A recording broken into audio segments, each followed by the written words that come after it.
नमस्कार दोस्तों, स्वागत है आप सभी का YouTube चैनल लॉ इजी में। और आज हम सभी लोग administrative law and constitutional law के डिफरेंस को समझेंगे। प्रशासनिक विधि एलएलबी में एक महत्वपूर्ण सब्जेक्ट है। जितने भी मेरे विद्यार्थी एलएलबी और बीएलएलबी की परीक्षाएं दे रहे हैं उसमें एक प्रशासनिक विधि नाम से एक महत्वपूर्ण पेपर आता है जिसका नाम है एडमिनिस्ट्रेटिव लॉ। और इस एडमिनिस्ट्रेटिव लॉ में कॉन्स्टिट्यूशन और एडमिनिस्ट्रेटिव लॉ के डिफरेंस का क्वेश्चन लगभग पूछा जाता है एग्जामिनेशन में। तो आज हम सभी लोग प्रशासनिक विधि और संवैधानिक विधि यानी administrative law and constitutional law in दोनों के बीच के डिफरेंस को समझने का प्रयास करेंगे। प्रशासनिक विधि के अन्य महत्वपूर्ण वीडियो भी डाले जा चुके हैं। Rule principles of natural justice, rule of law, delegated legislation, ऑडी अल्ट्रम पार्टम, ऐसे प्रशासनिक विधि के यदि आपको अन्य वीडियो देखने हो तो आप प्लेलिस्ट में जा सकते हैं। यूट्यूब चैनल लॉ इजी को सब्सक्राइब कर सकते हैं जिसमें हम महत्वपूर्ण एग्जाम ओरिएंटेड मटेरियल को समझाते हैं। आइए आज का टॉपिक स्टार्ट करते हैं। आज हम सभी लोग कवर करने वाले हैं डिफरेंस बिटवीन कॉन्स्टिट्यूशनल लॉ यानी संवैधानिक विधि और प्रशासनिक विधि। इन दोनों में डिफरेंस क्या है इसको हिंदी में हम समझेंगे। प्रशासनिक विधि एवं संवैधानिक विधि में अंतर, इन दोनों में क्या अंतर होता है। अनेक लोग कंफ्यूज होते हैं, सभी को लगता है कि शायद ये दोनों एक ही विधि है, लेकिन ऐसा नहीं है। दोनों विधियों में बहुत बड़ा अंतर है। तो सबसे पहले इस वीडियो लेक्चर में हम दोनों के बारे में एक एक मिनट में पहले इसका मीनिंग देख लेंगे और उसके बाद हम लोग डिफरेंस पे आते हैं। तो सबसे पहले हम बात करते हैं कॉन्स्टिट्यूशनल लॉ की। संविधान भी आपके सिलेबस में आप लोगों ने पढ़ा है। संविधान नाम से स्पष्ट हो रहा है, संविधान हमारे देश का सर्वोच्च कानून कहा जाता है। The constitution is considered the supreme law of the nation. और ये सुप्रीम होने की वजह से इसके अंदर आर्टिकल्स होते हैं, आपने देखे होंगे आर्टिकल 1, आर्टिकल 2, अनुच्छेद 1, अनुच्छेद 2। तो संविधान एक्चुअली सुप्रीम क्यों है? संविधान इसलिए सुप्रीम है क्योंकि ये स्ट्रक्चर ऑफ द गवर्नमेंट बताता है। संविधान जो है हमारे देश का स्ट्रक्चर बताता है, हमारी गवर्नमेंट का स्ट्रक्चर बताता है, हमारा देश कैसे चलेगा, हमारे देश में सरकारें कैसे काम करेगी, सरकार का चुनाव कैसे होगा। तो ये सीधे सीधे सरकार की बात करता है, यानी हमारे देश के सरकार के ढांचे की बात करता है और देश कैसे चलेगा उसकी बात करता है। इसमें लेजिस्लेटिव ऑर्गन के बारे में भी बताया गया है, एग्जीक्यूटिव के बारे में बताया गया है, जुडिशरी यानी न्यायपालिका, विधायिका, कार्यपालिका, इन सब के बारे में संविधान अनेक प्रावधान बताता है। तो ये सोवरेन पावर होता है। सोवरेन मतलब देश की सर्वोच्च शक्ति जो होती है वो संविधान से ही प्राप्त होती है, इसलिए संविधान को सुप्रीम एंड हाईएस्ट लॉ कहा जाता है, इसलिए संविधान को सर्वोच्च कानून कहा जाता है। लेकिन यदि हम बात करें प्रशासनिक विधि की, यदि हम बात करें एडमिनिस्ट्रेटिव लॉ की, तो एडमिनिस्ट्रेटिव लॉ इसी में से जो एग्जीक्यूटिव विंग है, यानी संविधान ने सरकार के 3 अंग बताए, न्यायपालिका, कार्यपालिका और विधायिका। तो ये जो कार्यपालिका है जिसे हम एडमिनिस्ट्रेटिव लॉ कह सकते हैं, यानी एग्जीक्यूटिव विंग जो है सरकार की इम्प्लीमेंटेशन विंग, यानी सरकार की नीतियों को प्रोग्राम्स को लागू करने वाली जो विंग है, इसी को हम एडमिनिस्ट्रेटिव लॉ बोलते हैं और इसी को एग्जीक्यूशन बोलते हैं और इसी को ब्यूरोक्रेसी भी कहा जाता है। जितने भी आईएएस अफसर हैं, आईएएस, आईपीएस हम लोगों ने सुने, Indian administrative services, Indian police services, Indian foreign services, तो ऐसे लोग जो सरकार के अधिकारी हैं, जो सरकार के नियमों को या प्लानिंग्स को जो इम्प्लीमेंट करने वाले लोग हैं, ये सारे एडमिनिस्ट्रेटिव अथॉरिटीज जो होती हैं, इनको कैसे रेगुलेट किया जाएगा, इनके बारे में जो कानून है वो है एडमिनिस्ट्रेटिव लॉ।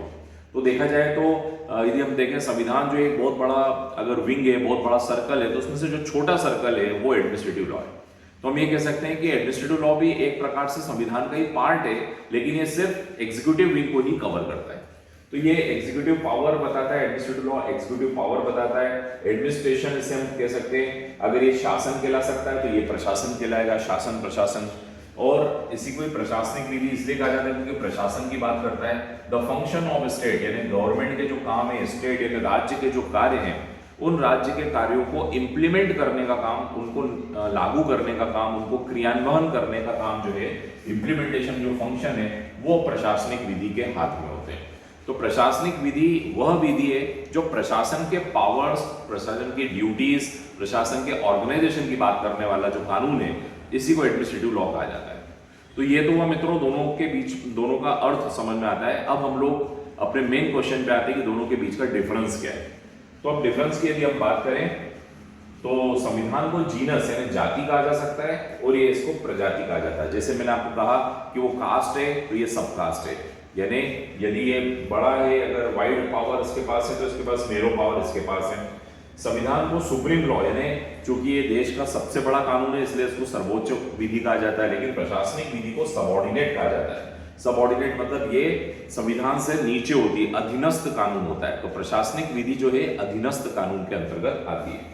अब यदि हम बात करें तो संविधान जो है ये सरकार का पूरा स्ट्रक्चर बताता है, सरकार का ढांचा बताता है, लेकिन इसी सरकार के अंडर में काम करने वाले जितने भी प्रशासनिक अधिकारी हैं, आईएएस हैं, आईपीएस हैं, उन लोगों के फंक्शंस और पावर फंक्शन बताने का जो काम करता है वो प्रशासनिक विधि करता है। इसके बाद हम बात करें वाइड, यानी कॉन्स्टिट्यूशन जो है बहुत ही व्यापक कॉन्सेप्ट है, यानी इसका जो धारणा है यह व्यापक है, लेकिन प्रशासनिक विधि का जो कॉन्सेप्ट है वो व्यापक न होकर नैरो होती है। नैरो मतलब संकीर्ण है। फिर हम बात करें संविधान जो है हमारे देश के फॉरेन अफेयर्स यानी इंटरनेशनल रिलेशन कैसे होंगे इससे भी कनेक्ट होता है, क्योंकि भारत जो है विश्व समुदाय का एक बहुत महत्वपूर्ण देश है। तो भारत का विश्व समुदाय के साथ कैसा रिलेशन होगा, यानी इंटरनेशनल लॉ को डील करना हो तो संविधान के हिसाब से डील करना पड़ेगा। लेकिन प्रशासनिक विधि का इससे कोई टच नहीं होता है। प्रशासनिक विधि मुख्यतः देश के अंदर गवर्नमेंट की पॉलिसीज प्रोग्राम कैसे लागू की जाएगी उसी तक लिमिटेड होता है। इसमें स्ट्रक्चर ऑफ गवर्नमेंट बताया गया है, यानी यदि हम संविधान की बात करें तो संविधान जो है सरकार के ढांचे की बात करता है, सरकार कैसे बनेगी, सरकार कैसे काम करेगी, विधायिका क्या होगी, मतलब कानून बनाने वाले कौन है, संसद, विधानसभा, वो उनका गठन कैसे होगा। तो एक तो विधायिका की बात करेगी, फिर न्यायपालिका की बात करती है संविधान के अंदर कि सर्वोच्च न्यायालय क्या होगी, उच्च न्यायालय क्या होगा, न्यायाधीशों की नियुक्ति कैसे होगी, न्यायाधीश कैसे काम करेंगे, न्यायालयों का क्षेत्राधिकार क्या होगा, और कार्यपालिका मतलब मिनिस्ट्री की बात करेगी कि किस प्रकार के पॉलिसीज प्रोग्राम बनाए जाएंगे। तो ये इतनी बात करती है स्ट्रक्चर ऑफ गवर्नमेंट की, लेकिन ये एडमिनिस्ट्रेटिव अथॉरिटीज से संबंधित है। यानी प्रशासनिक विधि जो है ये एडमिनिस्ट्रेटिव अथॉरिटी यानी प्रशासनिक प्राधिकारी कौन होंगे, उनका गठन कैसे होगा, वे कैसे काम करेंगे, उनके ऊपर नियंत्रण कैसे रखा जाएगा, तो ये कुल मिला के प्रशासनिक अधिकारियों तक ही सीमित होती है। तो हम फाइनली ये कह सकते हैं कि प्रशासनिक विधि एडमिनिस्ट्रेटिव अथॉरिटीज की यानी जो प्रशासनिक अधिकारी हैं उनके ऑर्गेनाइजेशन, उनके संगठन की बात करता है, उनकी शक्तियों की बात करता है, उनकी ड्यूटीज की बात करता है। तो इस प्रकार प्रशासन का गठन कैसे होगा, प्रशासन पर नियंत्रण कैसे रखा जाएगा, प्रशासन की कार्य और शक्तियां क्या होंगी, उनके कर्तव्य क्या होंगे, ये सब बातें बताने वाला जो कानून है वो है प्रशासनिक विधि। तो इन दोनों में मुख्यतः अंतर ये हो गया कि जो संवैधानिक विधि है वो सुप्रीम लॉ होता है और प्रशासनिक विधि जो है वो अधीनस्थ होता है। और अब ये भी कह सकते हैं कि जो सुप्रीम लॉ है यानी संविधान जो है इसका एरिया व्यापक है और इसी का नैरो है और ये इसका पार्ट माना जा सकता है। तो ये मित्रों प्रशासनिक विधि के बारे में महत्वपूर्ण वीडियो जो आज आई होप आप सभी को अच्छा लगा होगा। इसके अलावा प्रशासनिक विधि के अन्य महत्वपूर्ण लेक्चर्स के लिए भी आप सब्सक्राइब कर सकते हैं यूट्यूब चैनल लॉ इजी। और एलएलबी बीएलएलबी की क्लासेस के लिए ऑनलाइन ऑफलाइन सारे सब्जेक्ट्स की क्लासेस के लिए आप लोग डाउनलोड कर सकते हैं प्ले स्टोर से लॉ इजी एप्लीकेशन, जिसमें अत्यंत ही नॉमिनल शुल्क पर ये सारी क्लासेस अवेलेबल है। Thank you for watching this video. Thank you so much.